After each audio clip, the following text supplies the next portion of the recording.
Capítulo 9. Orando por necesidades especiales y niños al borde de la muerte. Todo tiene su tiempo, tiempo de nacer y tiempo de morir. Eclesiastés 3, versículos 1 y 2. Tú eres una madre especial, si puedes ver a tu hijo incapacitado como un don de Dios para ti, sin tener amargura o rebelión en tu corazón, decía la madre de un niño con parálisis cerebral. Esta madre, que tiene 3 hijos activos y saludables y uno con una enfermedad paralizante, comparte cómo ora por él. Ella ora así: Señor, te pido que permitas que otros niños acepten a mi hijo y que traten de ser sus amigos a pesar de que es diferente. Por sabiduría e infinita paciencia para mí misma, para mis otros hijos y el resto de la familia. Que la vida de mi hijo glorifique a Dios en la tierra. Juan 17:4. Y que su vida toque a otros. Oro también por su sanidad y en ti espero. Estoy segura que Dios ha puesto oraciones similares en el corazón de otras madres, que como ella tienen un hijo especial, que amar, cuidar y cubrir en oración. Ella ora por su hija adulta. Christine, quien tenía un esposo que estuvo en coma por 13 años antes de morir, tiene también una hija discapacitada, de 45 años de edad, llamada Karen. La hija vive a 400 millas de distancia de su hogar con la supervisora de un centro diurno en donde ella trabaja. Cada día Christine le da gracias a Dios por proveer a Karen todas sus necesidades. El Señor ha sido bondadoso al enviar personas que han aceptado a Karen y le han dado la oportunidad de ser productiva y de adaptarse bien, dijo Christine. A ella le encanta trabajar con bebés y niños pequeños en el centro. Ella los mece, les cambia los pañales, les canta y ora con ellos. Y además de eso, recibe un salario que le permite pagar su hospedaje y comida a la familia con la que vive. Viaja en autobús hasta el trabajo y los domingos camina a una iglesia pequeña que le queda cerca. Karen se da cuenta que ha sido muy rechazada por otras personas, aún en el pequeño pueblo en donde su familia vivía.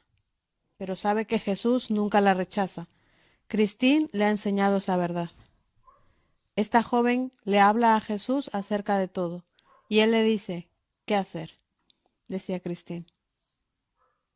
Es hermoso ver la devoción y la fe sencilla como la de un niño que tiene Karen. Aceptar a una joven como Karen, yo creo que es el primer paso para la restauración completa de una madre con un hijo impedido. Nacido con el síndrome de Down. Cuando el nieto de Ellen nació con el síndrome de Down, ella escribió su oración en el diario. Gracias, Señor, por esta oportunidad de acercarme más a ti y confiar en ti cuando no puedo entender. Ayúdame a quitar los ojos de la gente y de mí misma para ponerlos en Jesús y en su extensa y eterna perspectiva. Él tiene el telescopio y yo tengo la oportunidad de ver cómo Dios ve a la gente, no por lo mucho que pueden hacer, escribir o contribuir. Él nos ama, a mí y a Jason, solo porque somos gente creada para reflejar su gloria. Jason y otros como él nos ofrecen la oportunidad de ser compasivos y amorosos, no egoístas, ni mezquinos, ni intolerantes. Más adelante, ella me escribió: Esta experiencia hizo que mi fe se agrandara. Todo el tiempo del primer año de vida de Jason, el Señor me mostraba versículos que me ayudaban a ver como Él lo ve, hablar como Él habla y hacer lo que Él hace. Usando los espejuelos de Dios, Él ha agrandado el alcance de mi visión. Todas las cosas a mi alrededor cambian, pero Dios mismo y su ley son más seguros que cualquier ley física. La mayoría de nosotros probablemente conoce algún padre con un hijo en esta condición, que podría necesitar nuestro sostén y entrenamiento en la oración. Una promesa de la Escritura nos dice: Yo sé a quién he creído, y estoy seguro que es poderoso para guardar mi depósito para aquel día. Segunda de Timoteo 1:12. una nueva dimensión en la oración y el aprendizaje para los padres. El autor Jamie Buckingham, mi mentor y amigo, escribió el prólogo de la primera edición de este libro. Me gustaría compartir algunos pensamientos y oraciones del diario de Jamie y Jackie acerca de uno de sus hijos.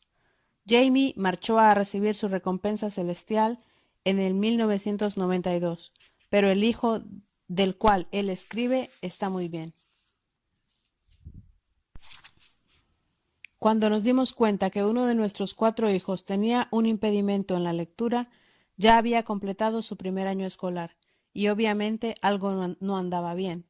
Lo matriculamos en una escuela cristiana, en donde repitió el primer grado. Fue un desastre. No avanzó mucho más que cuando estaba en preescolar. Le hicimos varias pruebas. Aunque él tenía un cociente de inteligencia alto, la prueba indicaba que tenía ciertas limitaciones de aprendizaje que le impedía leer y escribir en su nivel. Lo pusimos con un especialista en la lectura, con un tutor. Lo enviamos a clínicas y le pusimos espejuelos por un año. Lo matriculamos en una clase en donde empleaba largas horas poniendo bloquecitos en huecos, caminando sobre línea y agachándose debajo de sogas pegadas al suelo. Hasta lo llevamos a un centro de sanidad con Kathryn Kuhlman. Nada parecía funcionar. Aunque regresó a la escuela pública, los maestros no hicieron mucho con él, pero aún así lo mantenían con el resto de los estudiantes, a pesar que casi no sabía leer ni escribir. Cuando estaba en el 4º grado, me di cuenta que no podía depender de nadie más para ayudarlo, solo Dios y yo. Mi parte era orar, la de Dios era sanar.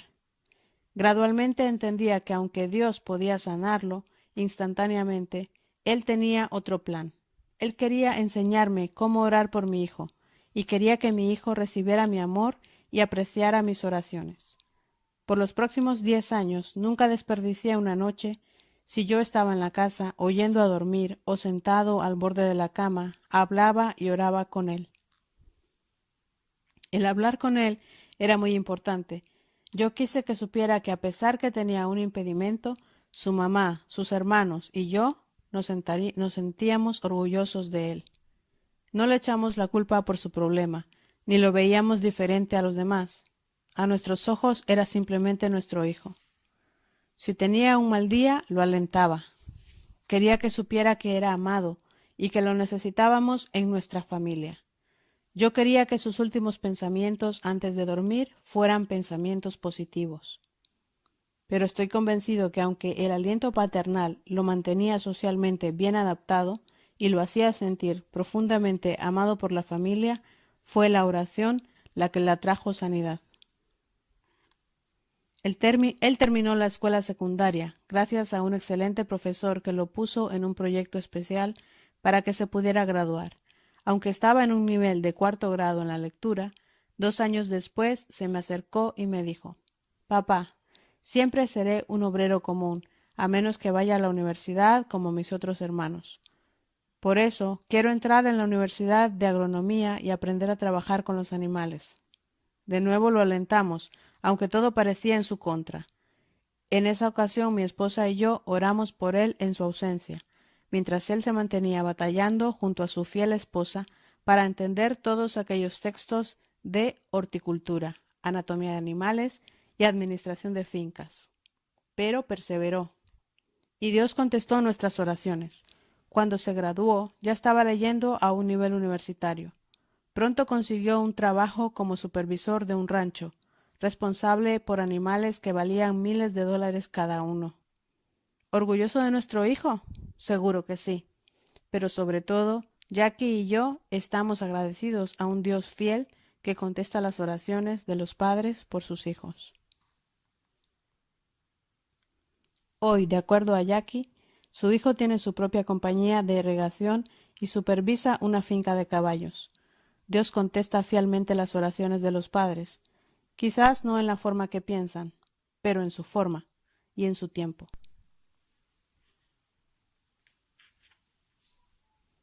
La lucha contra la ira.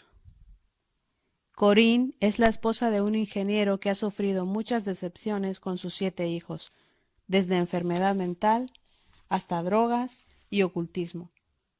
Pero ella ha aprendido a caminar en perdón. Cuando su hija Bettina nació, ella supo que era especial y se enojó con Dios. Cuando cumplió los 3 años, finalmente decidí aceptar a Bettina tal como era. Compartía Corinne en una reunión en Denver. Yo la había amado desde que nació, pero aceptarla como mía era diferente.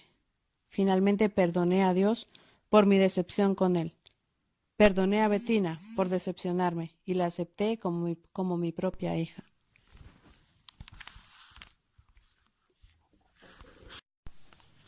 Tratar con Bettina no ha sido fácil.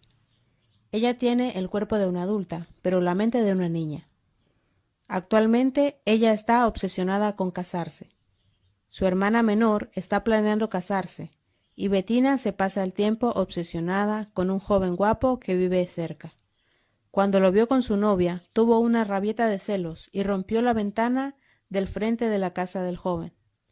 Situaciones como esas son muy embarazosas, decía Corinne, y tengo que luchar para reprimir la ira. En el minuto que aparece, tengo que detenerme o de lo contrario daría lugar al resentimiento y la falta de perdón. Cada vez que ella pierde la paciencia y le dice algo a Bettina que la disgusta, Corinne inmediatamente le dice: «Oh querida, lo siento tanto, ¿me perdonas?».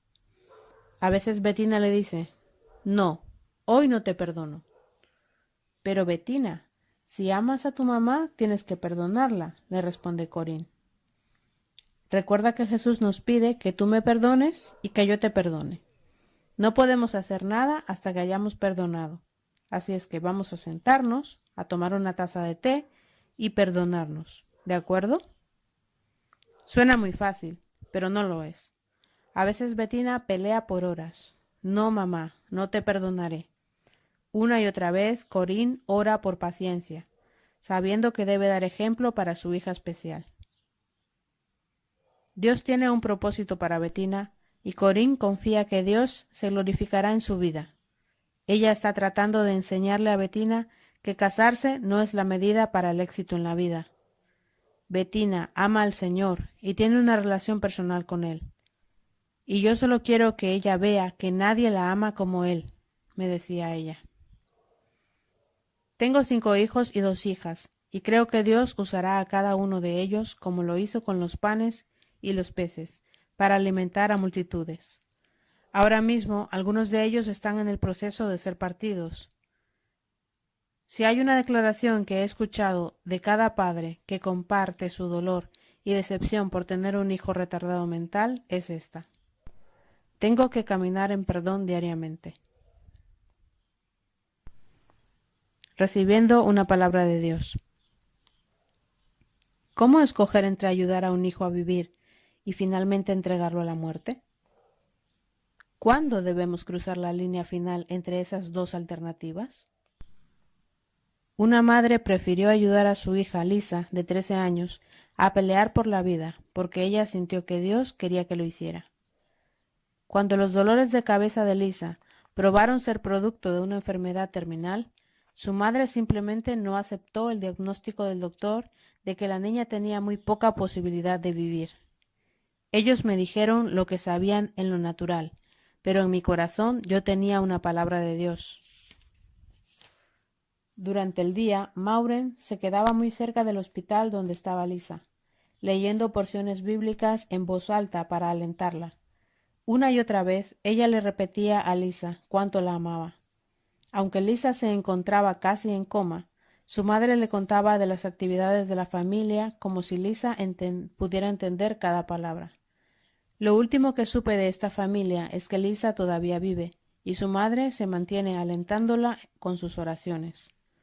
Creo que todas nuestras pruebas son diseñadas para probarnos y hacernos mejor, no peor, y para que continuemos hacia Dios, no en contra de Dios, decía Maureen. De cada experiencia oscura obtengo una feliz conclusión. La misericordia de Dios y su gracia han estado conmigo y con mi familia a través de todo esto. Muerte inesperada. Nuestro tiempo está en manos de Dios. Las madres que han visto a sus hijos morir me dicen que inicialmente se sintieron enojadas con Dios por no haberlo impedido. También contra el conductor borracho que provocó el accidente del coche, y aún contra ellas mismas, por no haber intervenido de alguna forma. Una madre todavía airada contra Dios, varios meses después de la muerte de su hijo, subió a una montaña a orar. ¿Por qué mi hijo? Él era un hijo maravilloso. ¿Por qué mi hijo? Mientras se aquietaba, sintió la voz de Dios como un eco. ¿Por qué mi hijo? Las palabras se clavaron en su corazón como un dardo de verdad. Dios dio a su hijo y no lo libró de la muerte en la cruz. Ella comenzó a llorar. En ese momento comenzó su sanidad y su restauración. Su hijo estaba con Dios en el cielo. Sí, nuestro tiempo está en las manos de Dios, de un Padre amoroso que ve más allá de nuestro entendimiento. Nosotros no podemos, bajo nuestra óptica, explicar algunas cosas acerca de la muerte de aquellos que mueren jóvenes.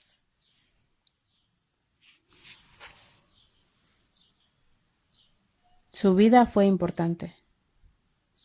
Cuando Mark, el amigo de 21 años de uno de mis hijos, murió de una enfermedad que lo había afectado desde su nacimiento, le escribí a su madre una nota. Su respuesta fue una que atesoro. Gracias por recordar, me escribió ella. De alguna forma, la vida de Mark hizo que su muerte fuera fácil para nosotros. Él nunca estuvo amargado, ni peleaba con Dios, ni tampoco sentía lástima por sí mismo. Él se veía a sí mismo bendecido ricamente por Dios, y así era él, y nosotros también.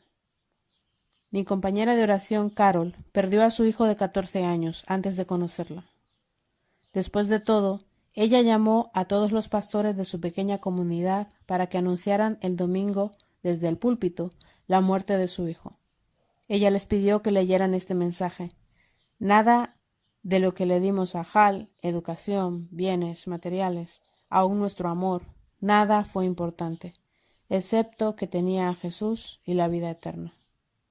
Cuando un hijo muere, nos ayuda a recordar que Dios es nuestro compañero en el dolor. Jesús ya pasó por el sufrimiento y por la muerte, y quiere ministrarnos en nuestro dolor.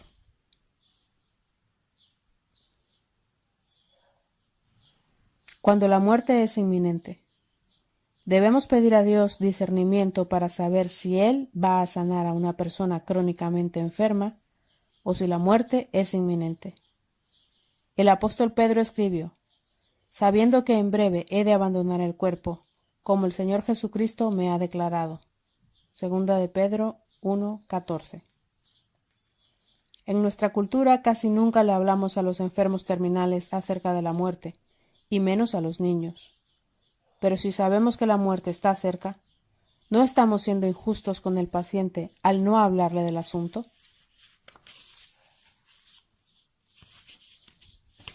Cáncer, SIDA y otras enfermedades son problemas en todo el mundo.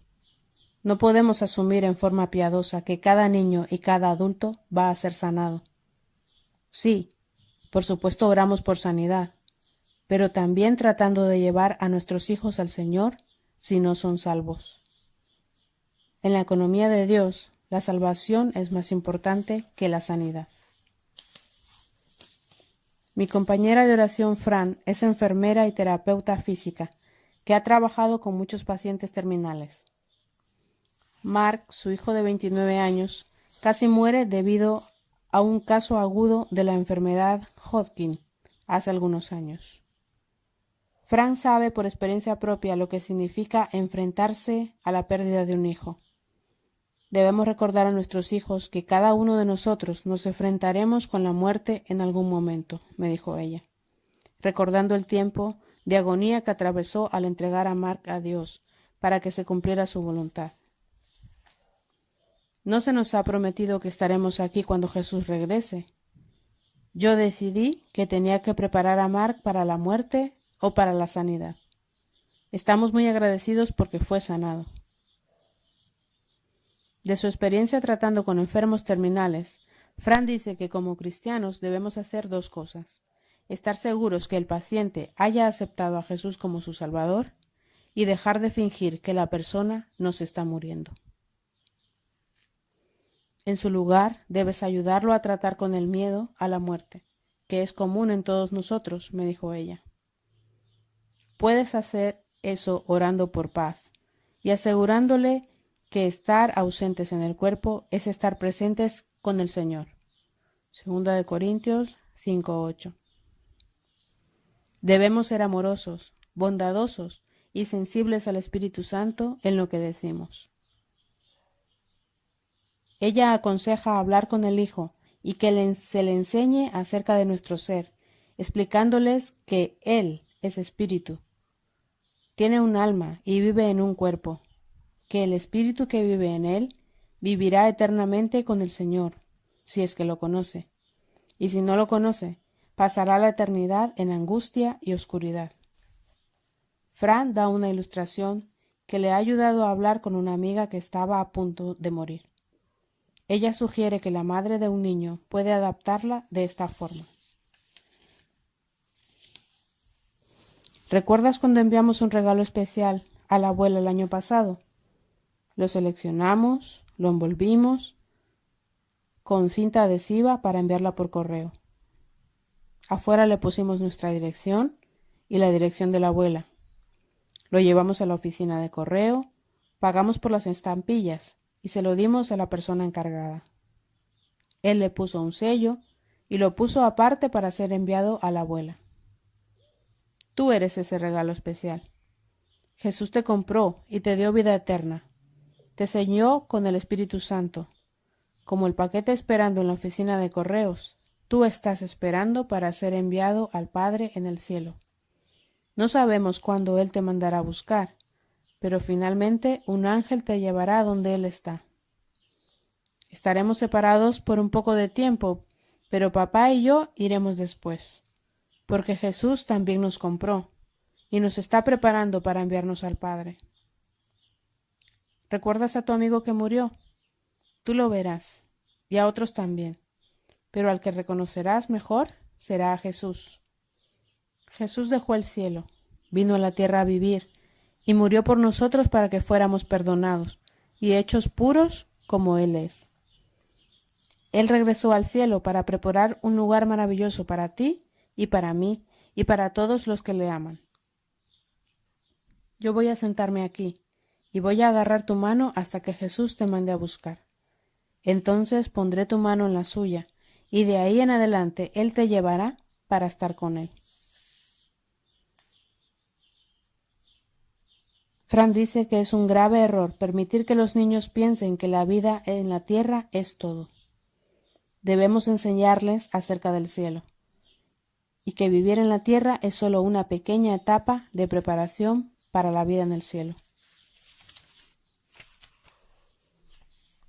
Muchas veces las madres no han llevado a sus hijos a Jesús, pensando que son muy pequeños o que tendrán mucho tiempo para hacerlo. Nunca es muy temprano, ni muy tarde para que hagas esto. Debemos hablarles a nuestros hijos de aceptar a Jesús mientras son pequeños. La madre de Corrie ten Boom la ayudó a recibir a Cristo cuando tenía 5 años, y Corrie siempre recordaba el momento exacto. Debemos también ser guiados a preguntarles a los niños acerca del perdón. ¿Ha habido alguien que te haya herido o con quien tú estás enojado? Oremos y pidámosle al Señor Jesús que te ayude a perdonarlos. Entonces le daremos gracias por su perdón. Fran dice que esto es un paso muy importante para preparar al niño para la muerte. Ella también enfatiza que las madres debieran leer en voz alta las escrituras que les aseguren a sus niños que a donde ellos van no hay pena ni dolor y que tendrán una mejor vida en el cielo que la que tuvieron en la tierra.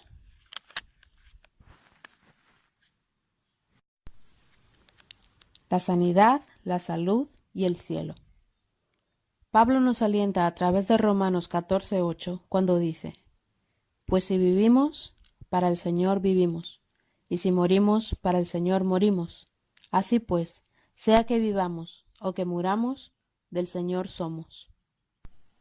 Ese versículo tiene un significado especial para mí. porque el favorito de mi madre, mientras la hallaba en sus últimos 13 meses de agonía antes de su muerte. Era este versículo. La cuidaba durante el día y en las noches dormía en un catre junto a ella. Además de hablar mucho acerca de nuestro Salvador, nuestros temas favoritos de discusión eran la sanidad, la salud y el cielo. Eran momentos maravillosos en donde empleábamos tiempo buscando en las Escrituras lo que Dios decía acerca de esos tres temas. Yo recuerdo claramente los últimos días cuando cada mañana le leía la Biblia en alta voz. Aunque ya ella no podía responder, yo sabía en mi espíritu que ella era reconfortada. Una vez se despertó del estado de coma gritando 3 veces, «Aleluya, aleluya, aleluya». Estas fueron sus últimas palabras, aunque vivió 3 semanas más. Yo estaba junto a ella orando cuando murió. Fue una hermosa experiencia que recordaré para siempre.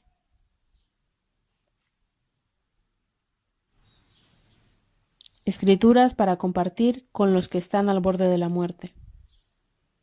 Aquí están algunas escrituras para compartir con los seres amados que se enfrentan a la muerte. Aunque ande en valle de sombra de muerte, no temeré mal alguno, porque tú estarás conmigo. Salmo 23, 4. No temas, porque yo estoy contigo. No desmayes, porque yo soy tu Dios, que te esfuerzo. Siempre te ayudaré, siempre te sustentaré con la diestra de mi justicia. Isaías 41:10. He aquí, yo estoy con vosotros todos los días, hasta el fin del mundo. Mateo 28:20. Si tomare las alas del alba y habitare en el extremo del mar, aún allí me guiará tu mano, y me asirá tu diestra. Salmo 139, 9 y 10. No se turbe vuestro corazón. Creéis en Dios, creed también en mí. En la casa de mi Padre muchas moradas hay. Si así no fuera, yo os lo hubiera dicho ya. Voy, pues, a preparar lugar para vosotros. Y si me fuere y os preparara lugar, vendré otra vez, y os tomaré a mí mismo, para que donde yo estoy, vosotros también estéis. Juan 14, versículos del 1 al 3. Y esta es la promesa que Él nos hizo, la vida eterna. Primera de Juan 2:25. Mirad que no menospreciéis a uno de estos pequeños, porque os digo que sus ángeles en los cielos ven siempre el rostro de mi Padre que está en los cielos. Mateo 18:10. Y el Señor, después que les habló, fue recibido arriba en el cielo, y se sentó a la diestra de Dios. Marcos 16:19. Oración. Señor, te doy gracias por la ausencia de que ha dejado un vacío en mi vida. Lo echo tanto de menos. Cuánto desearía tenerlo cerca de nuevo. Señor, gracias porque sé que tú amas mucho más que yo. Gracias por la seguridad que mi amado está contigo y que ya no tiene dolor ni sufrimiento. Ayúdame a poder sobrepasar la pérdida, el sufrimiento y el enojo por la incapacidad de enfrentarme a la realidad. Enséñame a depender de tu amor y de tu fortaleza. Envía al Consolador, el Espíritu Santo, que me consuele en mi tristeza. Ayúdame a compartir algún día el aliento y el consuelo con otros que han pasado por la misma situación y han perdido a sus seres queridos. Te lo pido en el nombre de Jesús. Amén.